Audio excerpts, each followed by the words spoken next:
Okay, 34b says we had a case where, what was our case? We had Ula. Ula was the one who said that if one ate ochal shlishi, just to review for a second, of chulin, so one eats food that is chulin, that is guarded on the level of truma. So if he eats something which is a shlishi shel chulin, so a third degree of impurity, so Ula said his body will become impure, and therefore he's not going to be able to eat truma. So on that, we're asking a question from a Mishnah in Taharis. So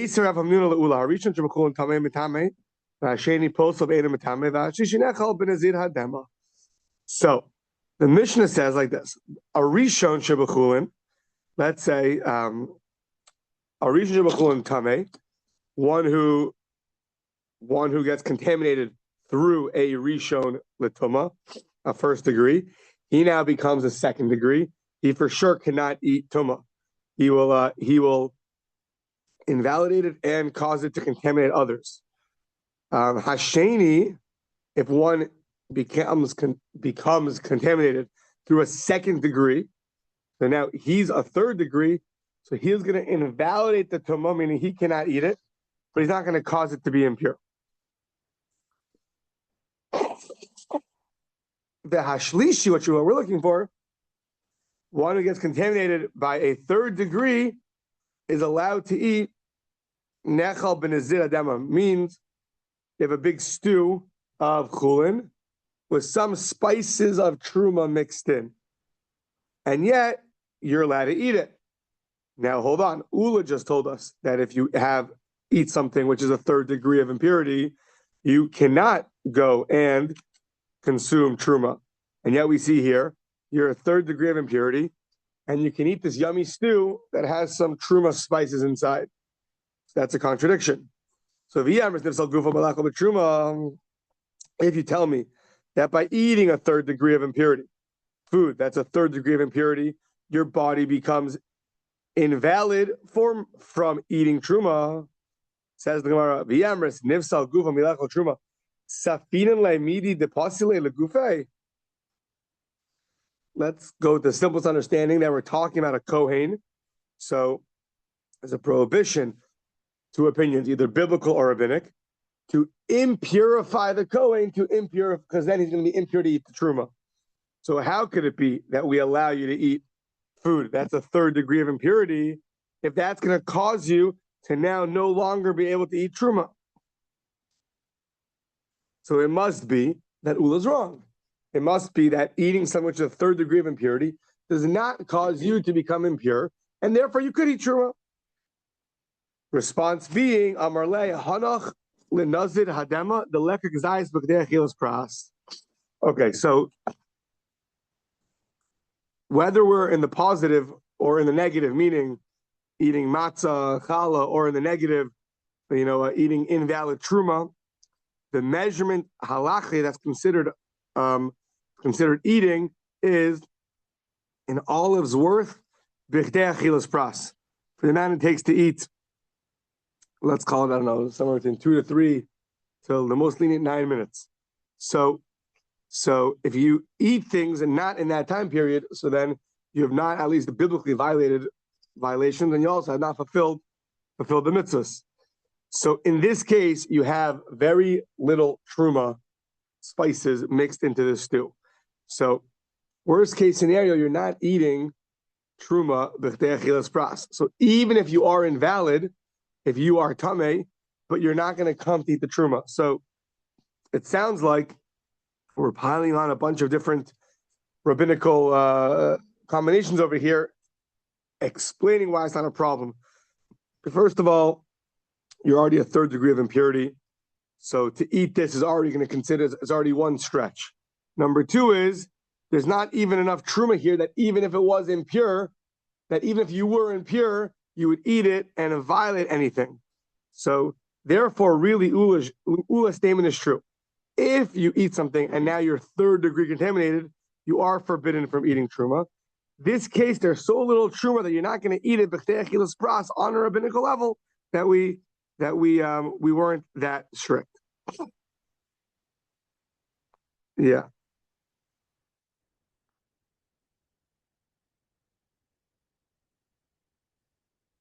Yeah.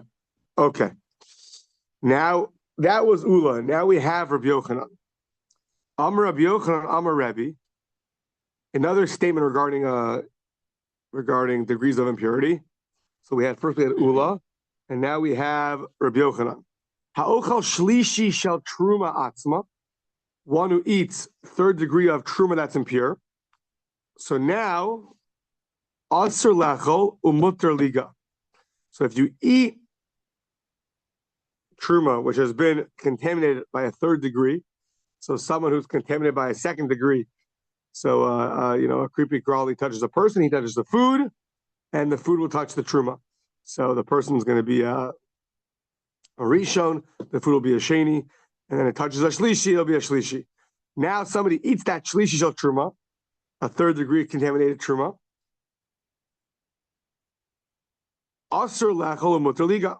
So now he's no longer able to eat truma, but he can touch truma.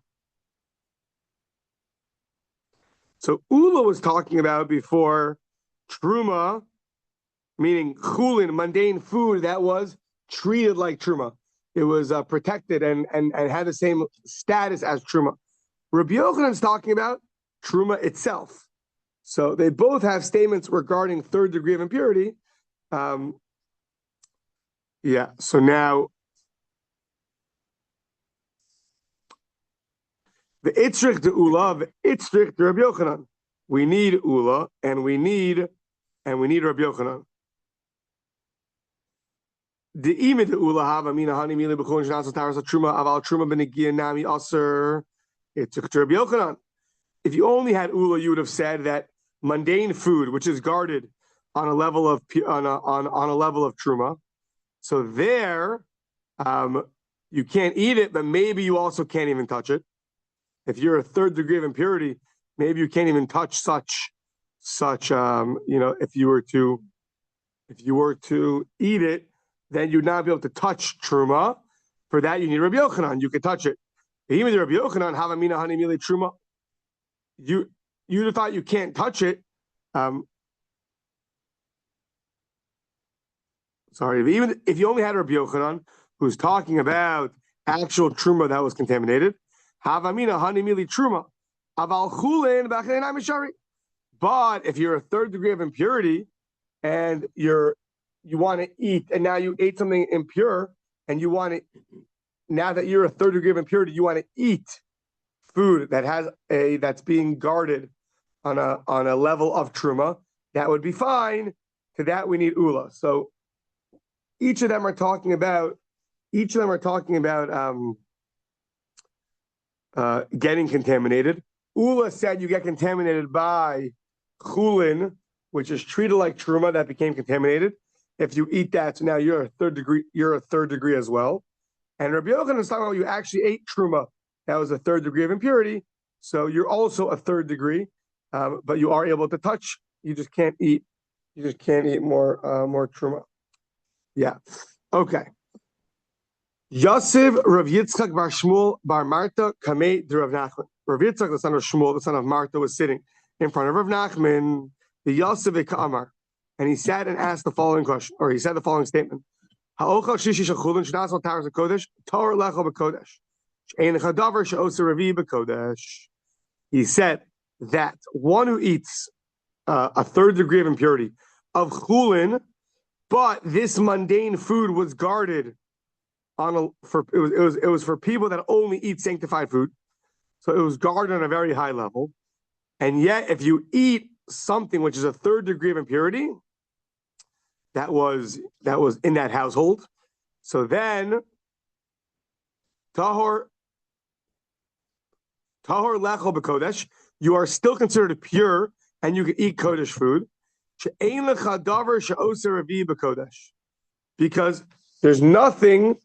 Ella kodesh m'kodesh bavad.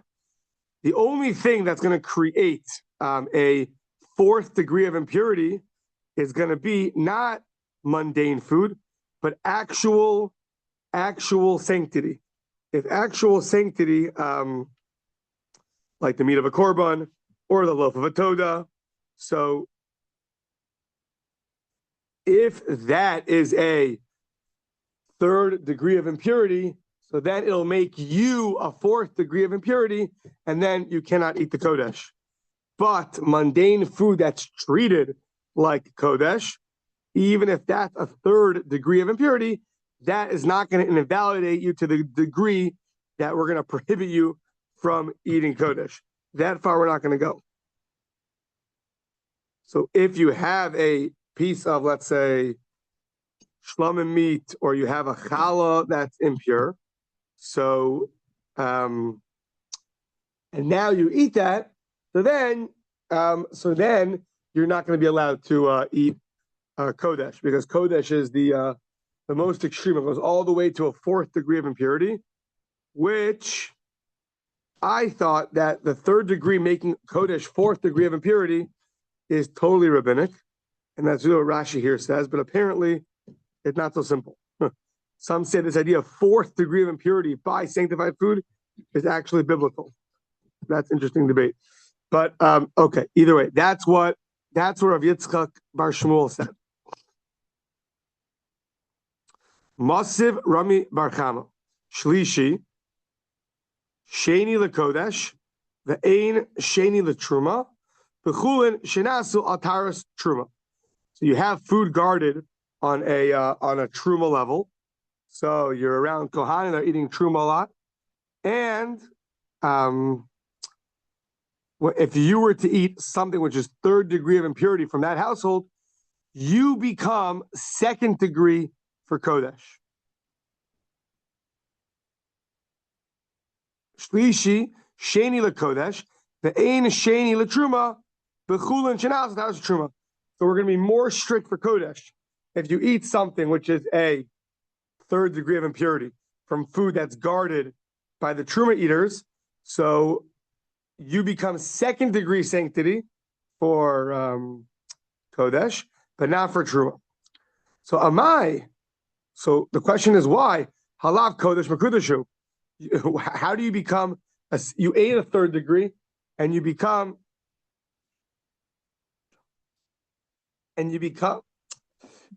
ate a third degree of impurity, and now you become a second degree. But we just said that the only way to impurify you for Kodesh is if it's actual sanctity. Here you ate mundane food in a Truma-only eating household, and somehow you become now a Sheni LeKodesh. How does that work? We're not talking about fully sanctified food like a challah of a toda or meat of an animal. So what's the answer? So Rav Yitzchak's going to have to respond. And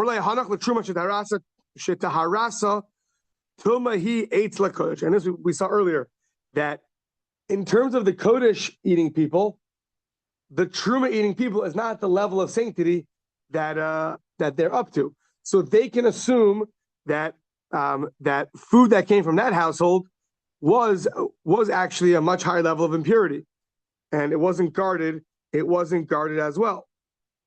So their third degree of impurity, what they think they guarded from a second degree of impurity, and it's only a third degree of impurity for the Kodesh eating people, it's very likely that it's actually a second degree of impurity. And therefore, when you eat it, it'll make you a third degree of impurity. So the level of being guarded that the Truma eaters thought they're doing a good job in, the Kodesh people don't agree to. And therefore, they have to be worried that when they eat a third degree of Truma, that it's really much more impure, and it'll make them a second degree of impurity. Now, Umanat Tamra, that we say such a thing, that we say that the Truma eaters don't qualify, their kasher standards are not as high for the Kodesh eaters. Where do you see that? So, the Tanan, Big Day Ama'aret, Midras LePrushin. Big Day Prushin, Midras LeOchle Truma. Big Day Ochle Truma, Midras LeKodesh. So, Tumas Midras is when you lean on something, you put your weight on something. So, the clothing of the unlearned people, the Prushin, the ones that are the abstinent ones, so can assume that their clothing is going to be invalid because they weren't careful when their wife was anida to sit on it. And therefore, for the Prussian, the ones who are more absent and they're more careful, they have to treat the non-learned people's clothing as invalid.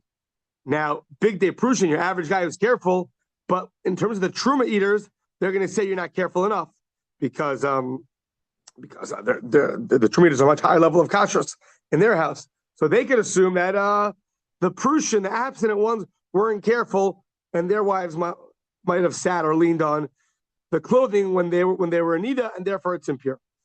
Big day ochle truma, the clothing of the truma eaters is going to be midras lekodesh, is going to be considered contaminated for the kodesh eaters, who are the highest level. So what do you see? That we have something that for the truma eaters is good, and for the kodesh people, it's not so good. They view the truma eaters as they would treat the truma eaters' clothing as a level of contamination because they don't have the same level of sanctity that the kodesh people have. So that seems to be a good proof. That's what we just said. Amarava, no. Midrashus ka'amris, you're talking about the tumah called midras. When you lean on something, shiny midrasos, turn the page. Shema teishav alein ishtanida. Yeah, by clothing, I understand. We got to be worried. Very common that a woman's going to sit on something or lean on something, and she might have been a nida, and they didn't know, or they weren't so careful, and it contaminated it. But we're talking about truma like foods. What's the case with a truma eater, where the truma eater is not going to be so careful for the kodesh eater? Aval beperi lo amrina. We don't find that by fruit, your level of truma keeping is so different than my level of kodesh keeping, because by fruit, it's not so common that it'll just become contaminated on a level that's not going to be good enough for the kodesh people. So, yeah. Okay, so that's that. Rabbi Yitzchak beperi nami amar.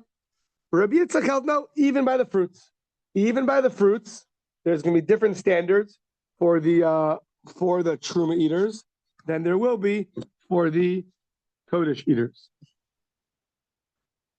So that's that. Now,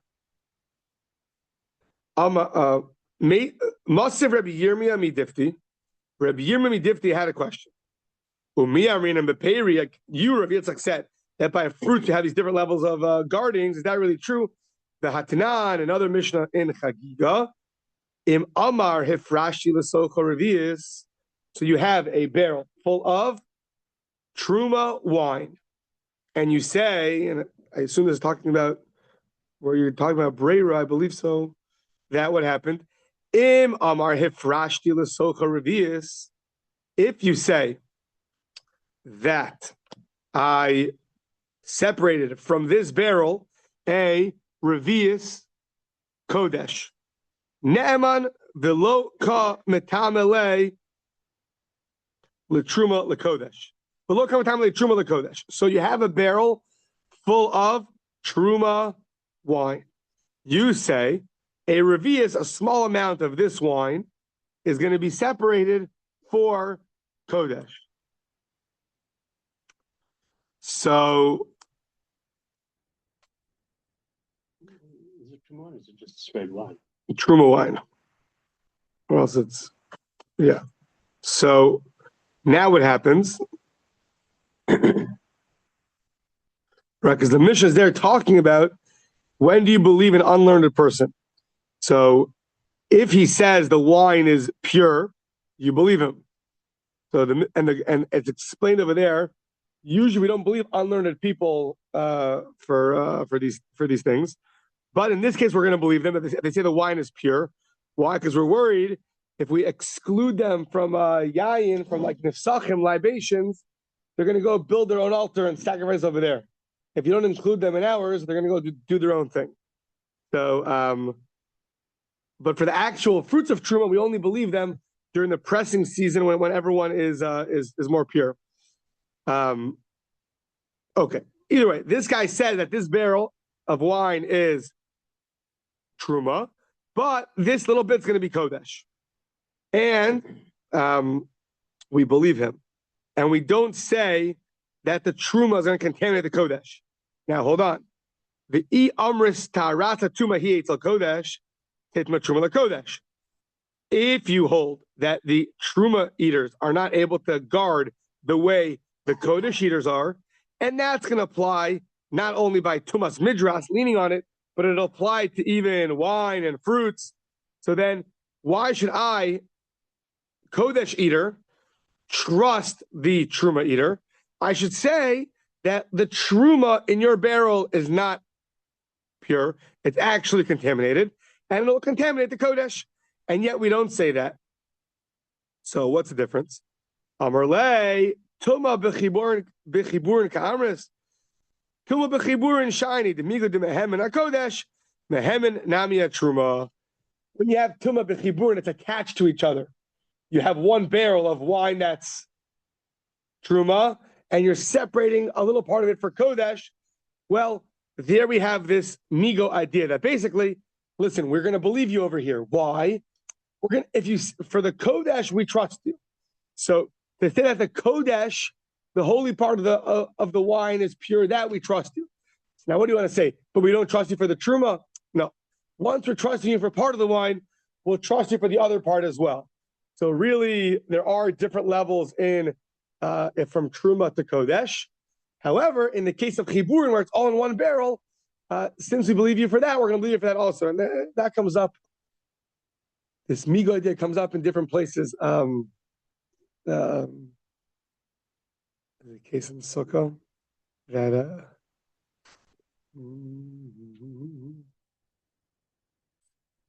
once you have a wall that works to make it a private domain, it'll make it for a Sukkah too. Something like that. So that's the idea of amigu. Okay, that's that. So we stand strong that there are differences between Truma and Kodesh. Fine. Masir Rav Huna bar Nasan Hasheni Shuba Chulin Metame Mashke Chulin Uposel Ochle Truma. So a second degree food can contaminate Mashke Chulin and can contaminate Ochle Truma because, like we mentioned earlier, a second degree food. So once it touches, let's say, a fruit that's wet, it turns the water to a first degree. The water will turn the fruit into a second degree. And if you eat a second degree food, so then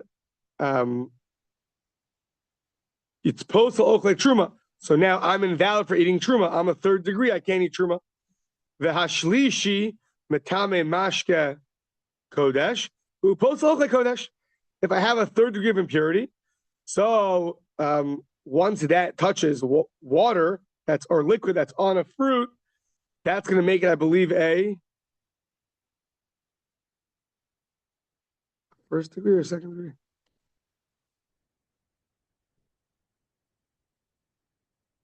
I think a first degree. Second degree makes something else a first degree. Third degree, though,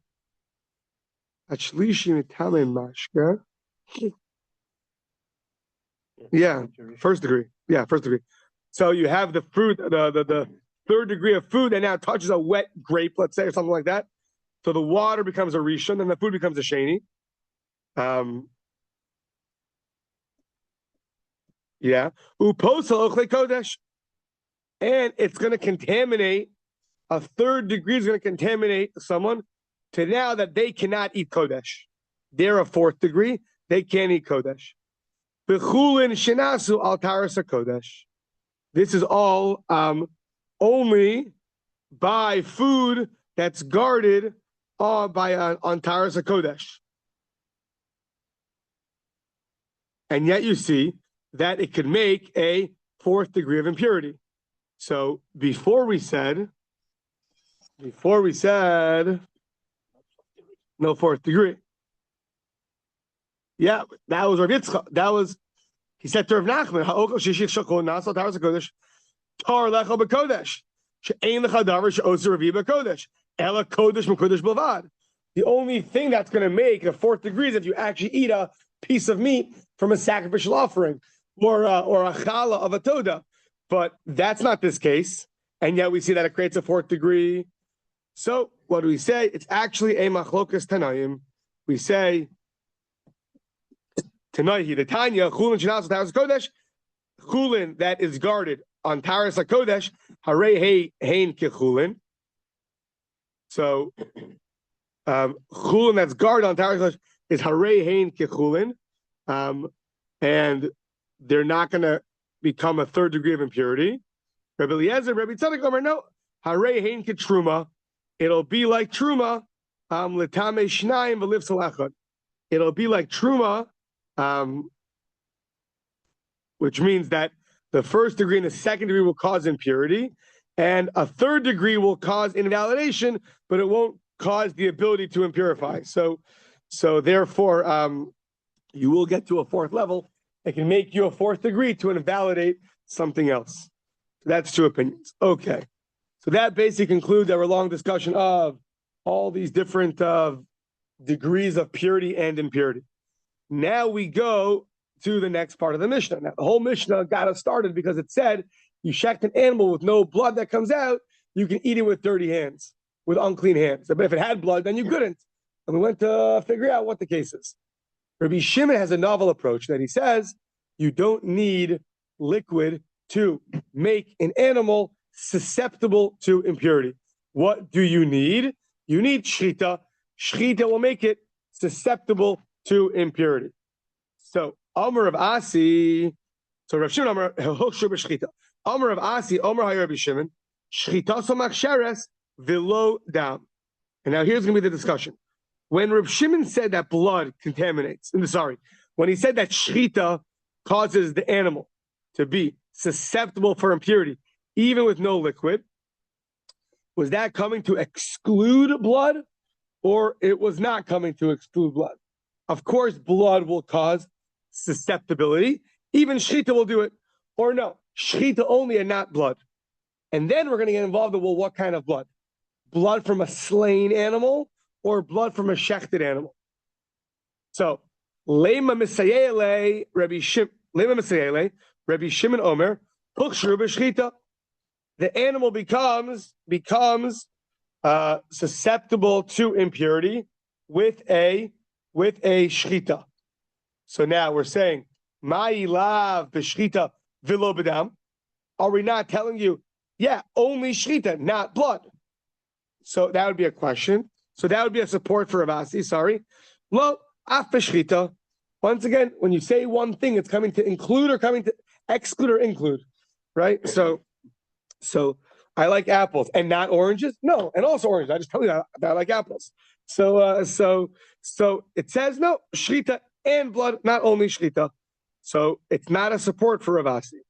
Okay, now we're going to bring a bunch of attacks, I think. Tashma Amar Reb Shimon v'chida machshir v'alo shchita machsheres. You think blood causes susceptibility? No, shchita causes susceptibility. That's language for a Mishnah.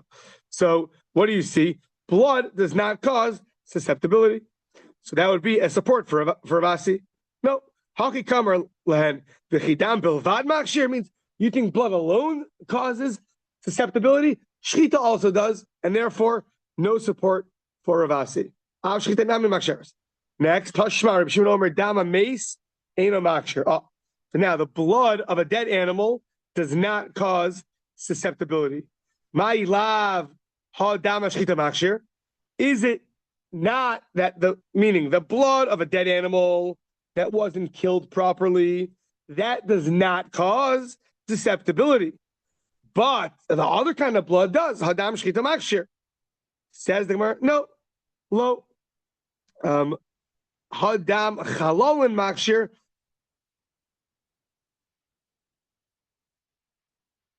Lo. Hadam chalolin machshir. It's only talking about what's going to machshir, what's going to make it susceptible. It's going to be the blood of a slain animal.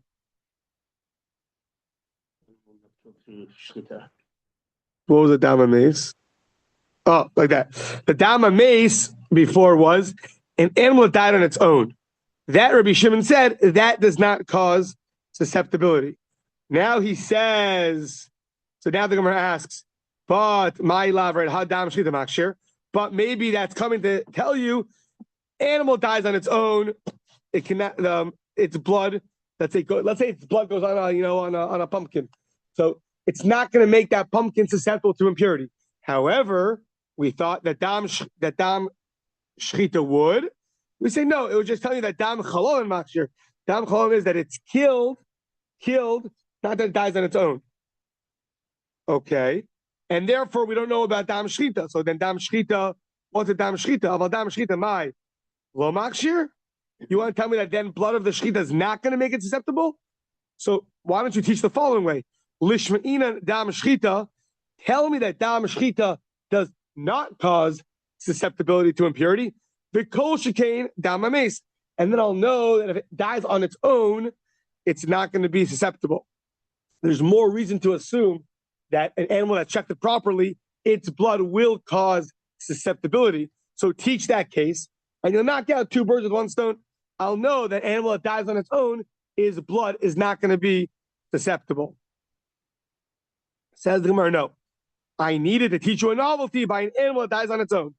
Dam ames, it's strichale. You would have thought malikatle ihu, malikatle malachamavis. You'd have thought, who cares if he kills it or if it dies on its own? Kamashlam, there's a difference. Dying on its own will not cause susceptibility, but him killing it will. That's him shechting it will.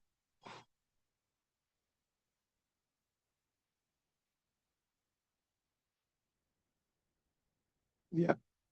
Okay. Tashma, Rabbi Shimon Omer, dam migafto eno makshir. A dam from a wound.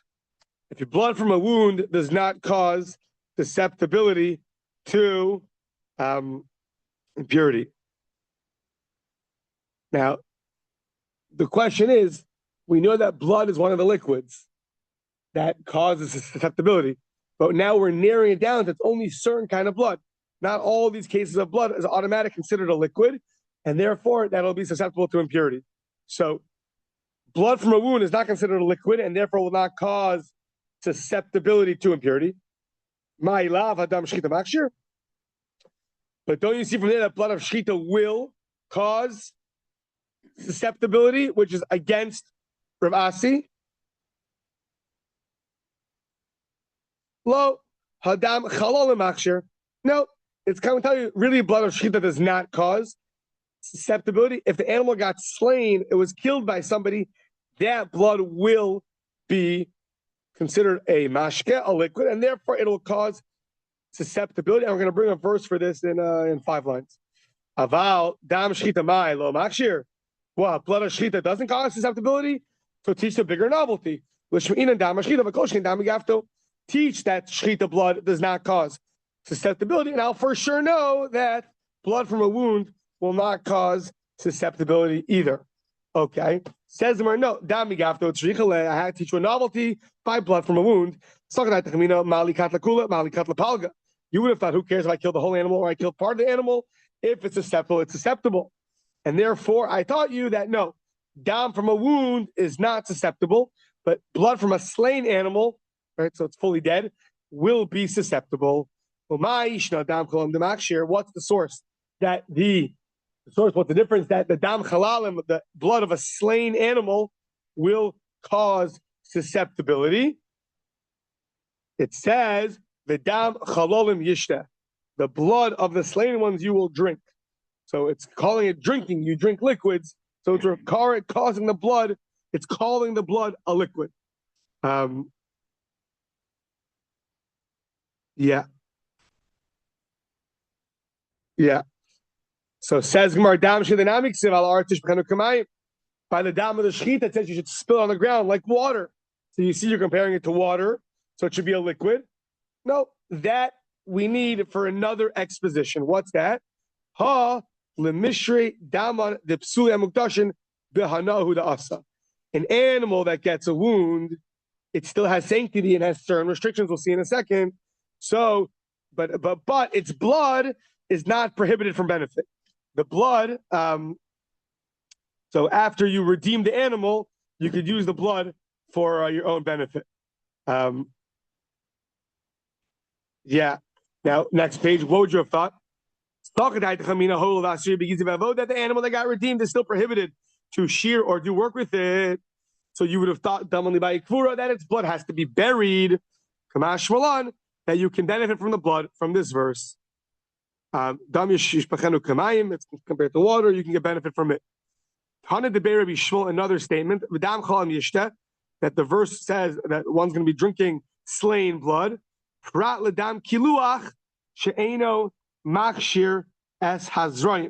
This is coming to when you blood let an animal and the blood spurts out, so that is not going to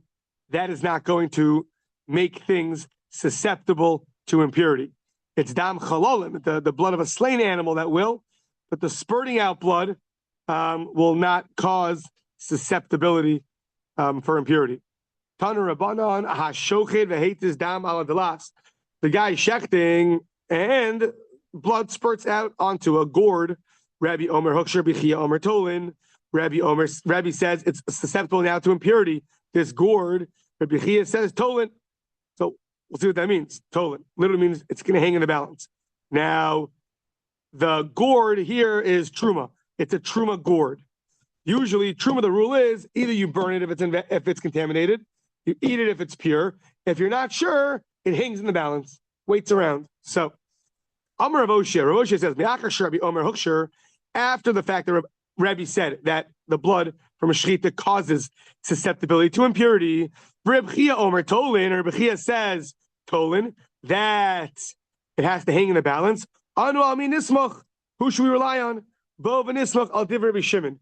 We're going to come rely on Rabbi Shimon. Hi, Rabbi Shimon Omer shechita maksheres v'lo dam, that shechita causes susceptibility to impurity and not blood. Rabbi Shimon from our Mishnah. That's like Ravasi. Only shechita causes a susceptibility to impurity and not blood. So we're going to go with that. So Amar of Papa. No, 1 second. Kol Moed, everyone agrees that what Heicha de Isay Ledam Mitchila Vatsof Kulam Lo Pligi. If Demachshir, everyone agrees that the shechita blood, the blood that was there, meaning from beginning to the end, meaning one who does a shechita from beginning to the end, that blood that comes out of that animal will cause a susceptibility to impurity. Where do these opinions here argue this, Rebbe and Rabbi Chia? Ki pligi benitkaneach hadam bein siman l'siman. You check the first pipe, blood spurts out before you check the second pipe, and you want to know now: does that blood can that make this gourd susceptible to impurity? Rebbe Savar Yeshno Tchilah Mitchila Vatsof. Rebbe says we consider a shechita, even the beginning is considered part of the shechita process. It's a shechita, and therefore that blood will cause susceptibility to impurity. And Rebbe Chia Savar, no. Shechita is only considered a halachic shechita at the very end. So the blood before that is not considered dam shechita, and therefore it's not going to make the gourd susceptible to impurity. Rebbe Chia Savar ein lo shechita ela b'sof. The hayidam makahu is considered the blood of a wound, not the blood of a shechita. Umay tolin. What does tolin mean? You have to hang it. Tolin adavar ad gemar shechita. So you have to wait until the gemar shechita. Isil adam b'sof. So then shechita makshir v'ilo lo makshir. If there's going to be blood at the end, meaning if you're going to finish the shechita, so then it'll cause susceptibility, and if you don't, then it won't. So yeah, okay. I'll stop here.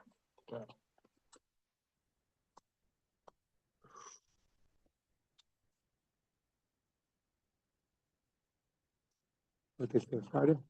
Is it Friday? Last Friday?